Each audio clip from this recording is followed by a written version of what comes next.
احمد صاحب یہ بتائیے کہ اب یہ پروسیجر کیا ہوتا ہے، اور چونکہ کورٹ مارشل کی کارروائی ان کے خلاف شروع کر دی گئی ہے تو مارشلز کی حوالے سے کیا تاریخ ہمیں پاکستان کی ملتی ہے اور اس کا پروسیجر بیسیکلی ہوتا کیا ہے؟ جو ہمارے بیسکلی مجوزہ قانون جس کو گورن کرتا ہے وہ پاکستان آرمی ایکٹ 1952. اس سے پہلے ہمیں یہ دیکھنا ہوگا کہ سپریم کورٹ کے ایک فائنڈنگ تھی، اور اس فائنڈنگ میں یہ آیا تھا کہ بظاہر ایسے نظر آتا ہے کہ انکوائری کی ضرورت ہے ود ریسپیکٹ ٹو جنی فیض حمید، اور وہ انکوائری کرنی ضروری تھی جو کہ انہوں نے اپریل میں کی. اس کو کنڈکٹ کرنے کے بعد جو ہمارا ملٹری ایکٹ 1952 اسی میں ہی سیکشن 84 87 یہ بیسکلی آپ کو بتاتے ہیں کہ آپ کا power to convene a general field court martial ہے. اس کو بیسکلی ایک ٹرائل کی طرح ہی کنڈکٹ کیا جاتا ہے. ان کے سامنے ایک تو it should not be presided by less than 3 officers. وہ 3 آفیسرز ان کے سامنے ان کی چارج شیٹ پڑھتے ہیں.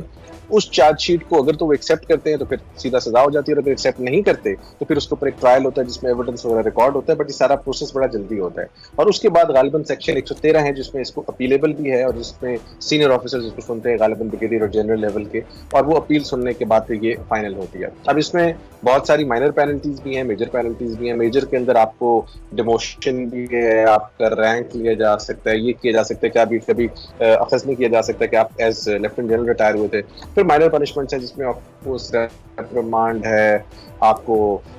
سینشور ہے، یا کس قسم کی چیزیں ہیں. بٹ یہ depending on the gravity of the offence وہ دیکھا جائے گا کہ وہاں پر ان سے مراد واپس لینی ہے نہیں لینی ہے، کیسی ٹائپ کی باتیں وہ ساری اس میں شامل ہوتی ہیں انڈر دا ملٹری ایکٹ 1952. صحیح. اچھا احمد صاحب یہ بھی بتائیے گا کہ کورٹ مارشل کے لیے کیا یہ ضروری ہے، کیا یہ پری ریکوزٹ ہے کہ گرفتاری ہونی ہوگی اس شخص کی، یا وہ بغیر گرفتاری کے بھی اس کا کورٹ مارشل کیا جا سکتا ہے اگر it's just on the disciplinary grounds? یہ کہ ایک تو جو گراؤنڈز الیج کیے جا رہے ہیں وہ میئرلی ڈسپلنری گراؤنڈز نہیں ہیں، وہ بیسکلی بڑا سیریس مس کنڈکٹ ہے under at least to the extent of allegation. دو ہے نا، دو ایکچولی دو وہ ہیں، دو ٹائپ بیسیکلی اس کے دو پارٹس ہیں اس سارے کیس کے. ایک ہے جی پوسٹ ریٹائرمنٹ رولز وائلیشن، جس میں کہ ہمیں ریاض نے ابھی بتایا کہ اس میں تو سیاسی مداخلت یا سیاسی سرگرمیوں میں پارٹ لینا یا کسی سیاسی جماعت کے ساتھ رابطے قائم کرنا اور ان کو مشورے دینا اور ایڈوائز کرنا، اس طرح کی چیزیں شامل ہیں. اور دوسرا ایک جو نجی ہماری ہاؤسنگ سوسائٹی ہے جس کے حوالے سے کہ بیسیکلی شکایت آئی تھی اور پھر اس شکایت پر کمیٹی بنائی گئی اور اس کو پھر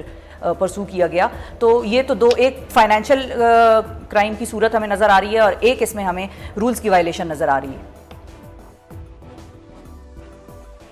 دونوں کیسز میں جی فائنینشیل کرائم بھی بڑا سیریس ہے، رولز کی violation leads to violation of his oath اگر یہ بات درست ثابت ہوتی ہے. تو دونوں کیسز میں the nature of the offence is very serious. تو اس پوائنٹ آف ویو سے اگر دیکھا جائے تو میرا خیال وہ تحویل میں لینا ان کے پوائنٹ آف ویو سے زیادہ مناسب سمجھے. ویسے بھی اگر if somebody wants to face it، کیونکہ جس طرح ہم اپنے نارمل روٹین میں دیکھتے ہیں کہ ملزم کو آپ گرفتار کریں یا نہ کریں وہ ڈیپینڈ کرتا ہے کہ اس ایجنسی کا جس نے اس کو پروسیکیوٹ کرنا ہے. اور یہاں پر of course under the military act جو آپ کی ایجنسی ہے رسپانسبل پاکستان ملٹری نے ان کو پروسیکیوٹ کرنا ہے، تو اگر ان کی دانش میں یہ چیز ہے that they want to arrest him, then of course he'll be arrested اور arrest کر کے سارے کا سارا کیا جائے گا. صحیح ہے، ٹھیک ہے. اچھا ریاض آپ کی طرف میں آؤں گی کہ جب ابتدائی طور پر یہ پٹیشن فائل ہوئی تھی اور یہ شکایت درج کرائی گئی تھی ان کے خلاف، تو 2017 کا یہ غالباً ڈیٹ ہے، مئی 12 2017، اور یہ سپریم کورٹ میں پٹیشن فائل کی گئی تھی. تو اس وقت یہ ساری کارروائی کس طرح سے ہوئی تھی؟ کیونکہ ہمیں تو مختلف کچھ جگہیں ایسی بھی ہیں جہاں پر میں نے پڑھا ہے کہ ان کو کلیئر کر دیا گیا تھا یا شاید اس وقت اس انکوائری سے کچھ زیادہ نہیں نکل سکا تھا. تو یہ چیزیں کہاں ٹرن اراؤنڈ ہو گئی ان کے خلاف؟ اصل میں یہ واقعہ ہے 12 مئی 2017 کا. جو نجی ہاؤسنگ سوسائٹی کے جو مالک ہیں گورنر معیز، انہوں نے اپنی جو استدعا تھی اس میں انہوں نے یہ لکھا کہ جو ہے ISI کے اہلکار تھے اور وہ باقاعدہ طور پہ فیض حمید صاحب کے کہنے پہ جو ہے انہوں نے چھاپا مارا. 400 تولے سونا اور اس طرح لاکھوں کی جو نقدی تھی وہ اپنے ساتھ لے گئے اور باقاعدہ طور پہ ہراساں کیا گیا. اس کے ساتھ ساتھ دوسری باتیں بھی ہم جو ہے وہ بعد میں جو ہے وہ سامنے آتی رہی، جس میں تھا کہ جی بہت سے پلاٹوں کے حوالے سے اور سوسائٹی کے کچھ حصے کے حوالے سے جو کہا جا رہا تھا کہ جی فلاں بندے کو دے دیے جائیں، فلاں بندے کو دے دیے جائیں. اور ظاہر ہے میری کچھ لوگوں سے بات ہوئی تھی اس وقت بھی اور کچھ دن پہلے بھی، میں اس سوسائٹی میں اتفاق سے گیا تھا تو یہ بات وہاں بھی ڈسکس ہوئی تھی اور بالکل انہوں نے کہا تھا کہ یہ معاملہ اس وقت بڑا سنجیدہ تھا اور یہ بڑی مشکل سے انہوں نے رجسٹ کیا تھا. تو ظاہر اپلیکیشن انہوں نے اس وقت جو ہے وہ دائیں بائیں کافی استداد کی ریکویسٹ کی، لیکن چونکہ ایک قسم کا ان کا پیک ٹائم چل رہا تھا تو ظاہر ہے بہت سی چیزیں ایسی ٹائم پہ جو ہے وہ انڈر دا رگ کر دی جاتی ہیں، لیکن ظاہر ہے پھر اسٹیبلشمنٹ ہوئی، سارا کچھ بدلا، تو اب جو ہے وہ ٹرن آف دا ٹائڈ ہو گیا ہے، ان کے اگینسٹ ہو گیا ہے. تو اب آنے والے دنوں میں ہم دیکھیں گے کہ ریاض ایک اور چیز بھی مجھے بتائیے گا، وہ میں آپ سے یہ پوچھنا چاہوں گی کہ میں نے یہ بھی پڑھا ہے کہ فیض حمید صاحب کے بھائی غالباً جو تھے وہ بھی اس میں نامزد ہو رہے تھے، ان کی بھی کوئی شکایت تھی یا وہ بھی ان کی انوالومنٹ کا معاملہ جو ہے وہ سامنے آ رہا تھا. نجم حمید صاحب غالباً ان کا نام ہے، ان کے حوالے سے کچھ بتا سکتے ہیں ڈیٹیلز؟ جی نجف حمید جو ہیں بڑے نون تھے جب یہ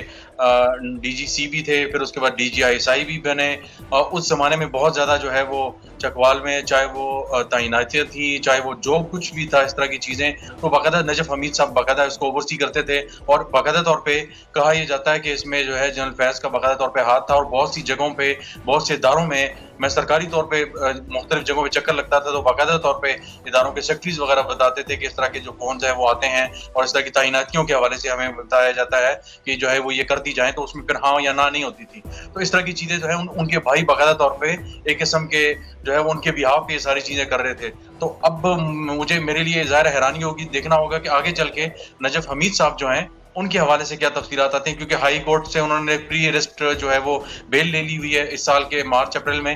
لیکن دیکھنا ہوگا کہ آنے والے دنوں میں جب یہ کیس آگے چلتا ہے تو کیا اس میں باقاعدہ طور پہ ان کو ٹھہرایا جاتا ہے ذمہ دار یا ان کو باقاعدہ سائڈ لائن کر دیا جاتا ہے. اصل ٹارگٹ جو ہے وہ فیض حمید کو رکھا جائے گا، کیونکہ ان کی کچھ جو سٹیٹمنٹس ہوں گی وہ آنے والے دنوں میں شاید سیاسی حوالے سے بہت احمیت اختیار کریں گی، کچھ لوگوں کے خلاف. صحیح ہے، ٹھیک ہے ریاض میں ہمارے ساتھ ہی رہیے گا. مجھے فیض حمید صاحب آپ کی سٹیٹمنٹ سے فیض حمید صاحب کی ایک سٹیٹمنٹ یاد آئی. احمد، اب مثال کے طور پہ ہم کس طرح سے، ظاہر ہے وہاں پر بھی وکیل ہوں گے اور وہ پروف کریں گے، اور ظاہر ہے ایک آفیسرز کا پینل بیٹھتا ہے اور وہ ڈیسائیڈ کرتا ہے جس طرح سے کہ آپ نے بتایا یہ ساری کارروائی کو. لیکن فیض حمید صاحب کا ایک انسیڈنٹ مجھے یاد آیا ہے کہ جب ان کی ریٹائرمنٹ ہو گئی تھی اور اس کے بعد جو ان کی غالباً پہلی تصویر یا کوئی ویڈیو سامنے آئی تھی وہ ان کے شہر چکوال سے آئی تھی، جہاں پر ایک گیدرنگ ہوئی ہوئی تھی اور پھر وہ لوگوں سے مل رہے تھے، اور وہ ہمارے کافی لوگوں نے دیکھی، ان کو یاد ہوگی کہ میں کس ویڈیو کا ذکر کر رہی ہوں. اس کے بعد ان سے سوال بھی ہوئے تھے اور پھر if I am not mistaken انہوں نے انکار کیا تھا، تردید کی تھی کہ نہیں بھائی میں کسی سیاسی سرگرمی میں شامل نہیں ہوں، نہ ہی میں کسی قسم کی اپنی کوئی سیاسی جماعت، یا یہ اس وقت یہ بھی خبر آئی تھی کہ شاید فیض حمید صاحب اپنی کوئی سیاسی جماعت بنا رہے ہیں، پھر کسی نے کہا تھا کہ شاید پی ٹی آئی میں شامل ہو رہے ہیں. تو اگر کوئی شخص تردید کرے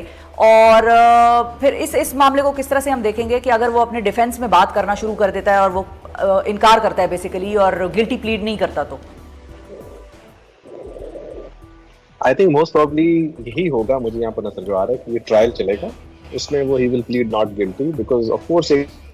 جنرل رینک پر سے جو ریٹائر ہوتا ہے وہ جنرل فیلڈ کورٹ مارشل میں اتنے آرام سے تو نہیں ایکسیپٹ کرے گا چیزیں اور کہے گا کہ یہ بات درست ہے یا غلط ہے. اینڈ ایٹ دس اسٹیج تو یہ بات ابھی تک دونوں سائڈ سے ایکولی ہے، بیکاز ایک ایلیگیشنز ہیں، so he would love to contest them. So اگر ان کو کنٹیسٹ کرتے ہیں تو پھر آف کورس دونوں سائڈ سے بہت امپورٹنٹ انفارمیشن ہے جو پبلک کے سامنے آئے گی، بیکاز یہ بھی ex D G I S I ہیں، بڑی امپورٹنٹ پوزیشنز پر رہے ہوئے ہیں، اور جب یہ ٹرائل چلے گا تو آف کورس اپنے ڈیفینس میں بہت کچھ یہ بھی دینا چاہیں گے. اینڈ سملرلی جو پاکستان ملٹری ہے وہ بھی must be in position of important material کی انہوں نے اتنی ایک سیریس موو کیا ہے کہ اپنے ایکس ڈی جی کو اریسٹ کیا ہے. سو آئی تھنک دونوں سائڈ سے it will be an interesting trial, but of course وہ پبلک تو نہیں دیکھ سکتی اس کو، بٹ اس کا ایک اکٹھا فیصلہ ہی آئے گا. اور اس میں ایک جو ایک important power that still rests with the chief of army staff section 114 میں اس سینٹنس سسپینڈ بھی کر سکتے ہیں، ڈیورنگ پروسیڈنگز بھی کر سکتے ہیں. سو وہ بھی دیکھنا ہوگا. سو آئی تھنک ایکسٹینٹس دیکھنے پڑیں گے، دونوں سائڈس کتنے ایکسٹینٹ تک آگے جائیں گی، because at the end of the day ہم نے یہ چیز بھی دیکھنی ہے کہ دس